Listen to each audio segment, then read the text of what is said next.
to the KK regime. And that ultimatum expired last night, exactly at midnight. Today, the whole country is on tenterhooks. Kenyans are waiting to know what happens thereafter.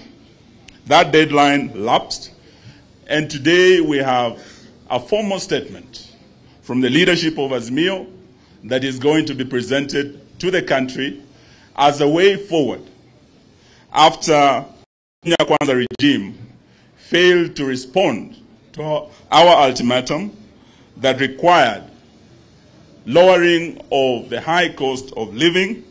That has not been done in the last 14 days.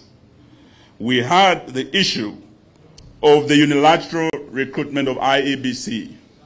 In spite of our protestation, William Ruto and his team has gone ahead to appoint the panel to advertise for recruitment of the IEBC unilaterally and against our protestations.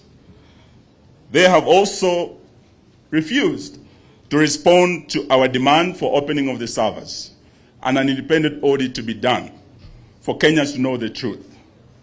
So today we will be welcoming our leaders here to speak on all the issues that we had raised and to tell Kenyans what happens after midnight, after expiry of our ultimatum. Allow me now to invite to the stage the Honorable Martha Karua to open up the statement.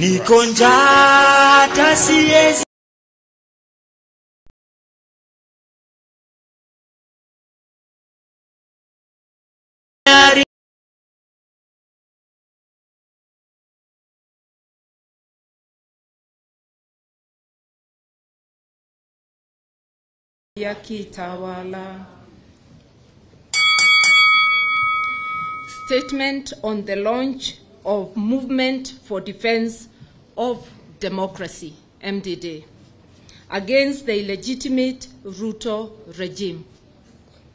The election of 2022 handed our country an illegitimate regime that is heartless, reckless, and dictatorial.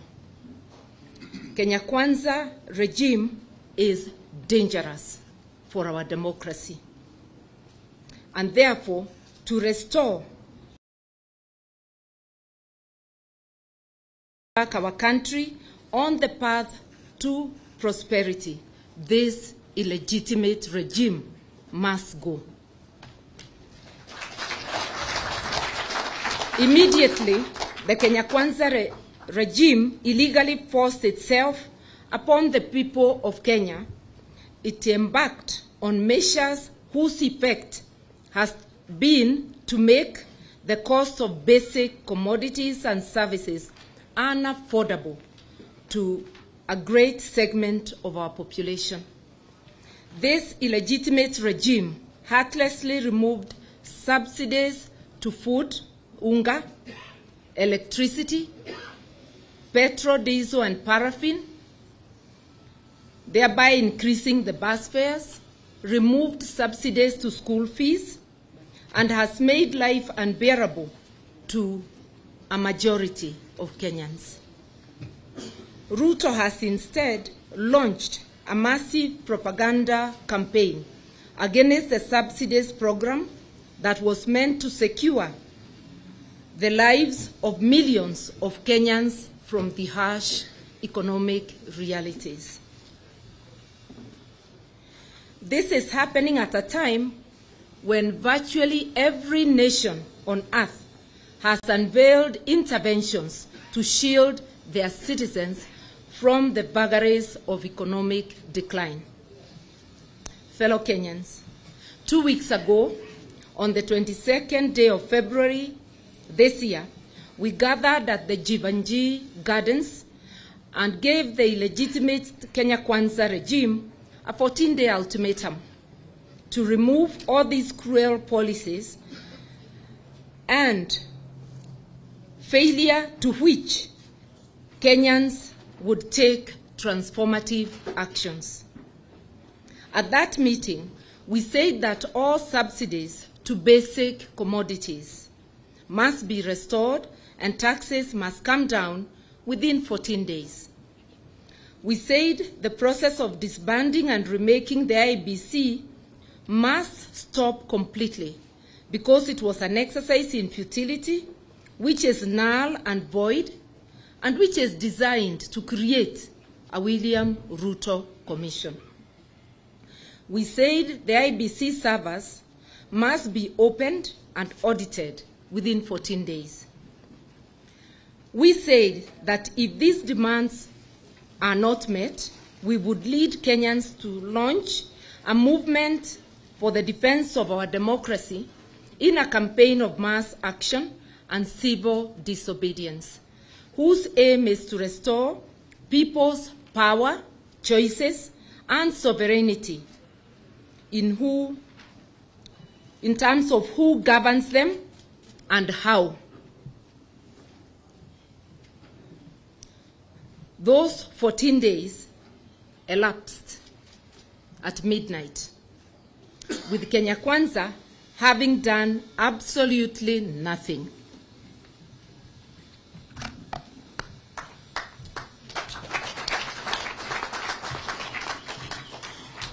Thank you very much, the Honorable Martha Karua. I would like to now invite to the stage the Honorable Dr. Stephen Kalonzo Musyoka.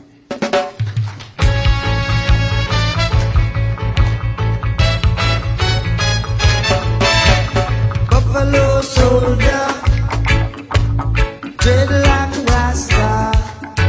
It was a buffalo.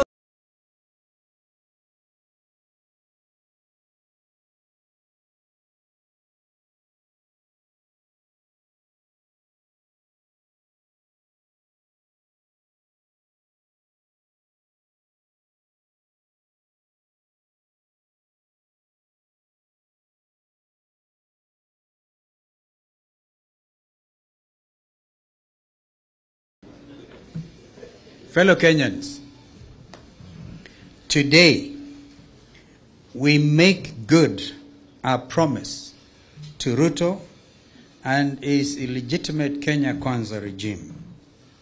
We unleash the people's power for action and launch the movement for defense of democracy.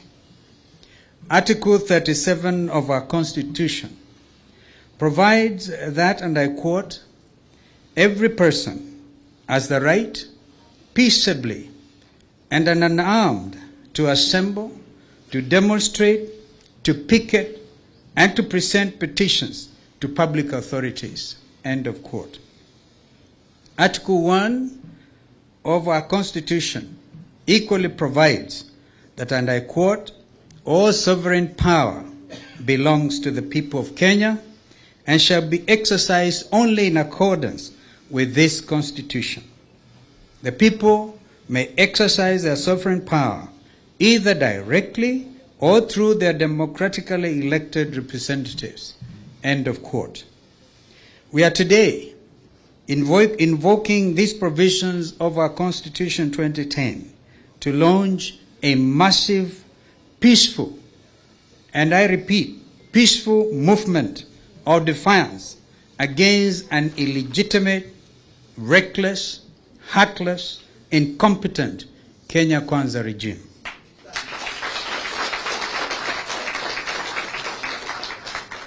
We launch the MDD because Kenya Kwanza is illegitimate and therefore incapable of listening to the cries of our people. The people are now taking back all their delegated powers. It is now action time. Having consulted the public widely and extensively, today we give the much-awaited directions, subject to the constitutional provisions that give the people the power and the right to peaceably and unarmed assemble, demonstrate, and picket. We are calling upon our supporters to action.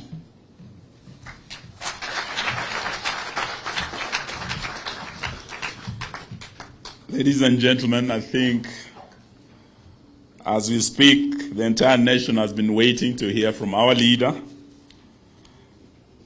the people's president, a man who has fought for our democracy, the champion of devolution, and a man who in the 90s was detained fighting for a multi-party democracy.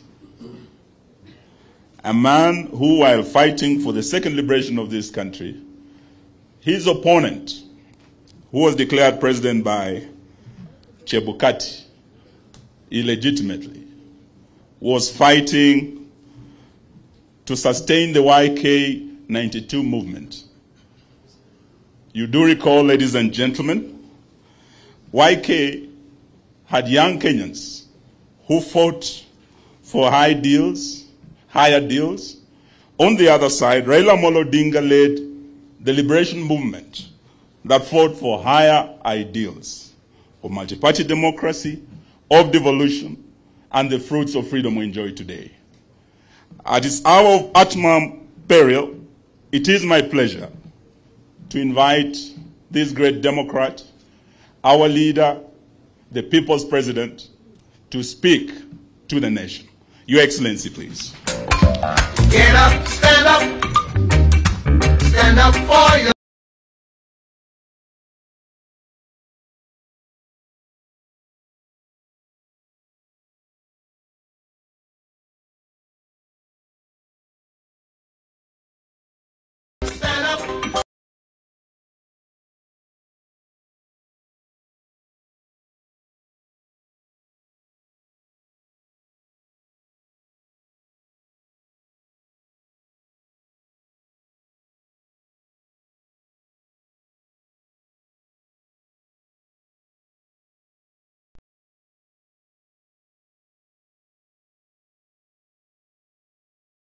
the official start of a countrywide mass action for the following reasons.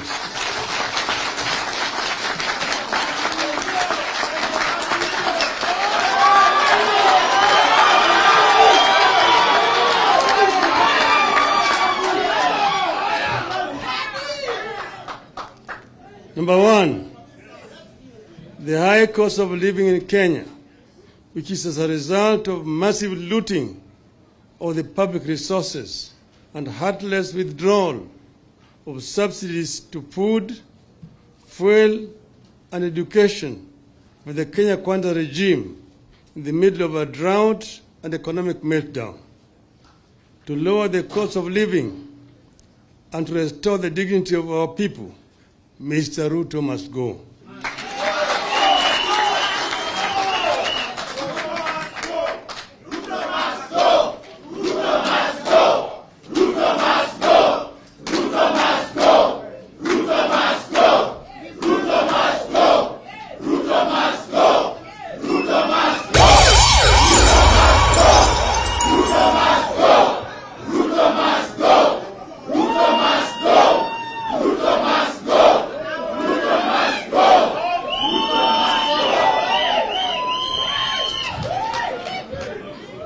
Number two, the overtaxation by this illegitimate regime is killing our businesses, impoverishing families, and damaging opportunities for investments.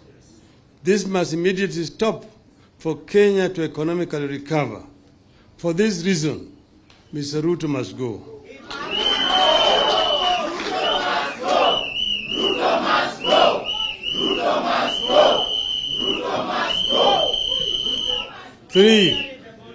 Three, the importation of genetically modified organisms, GMOs, by Ruto and company is a scheme to destroy the country's food basket and to make Kenyans slaves to the American multinationals while enriching his cronies.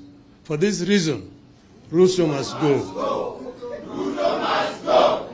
Ruto must go.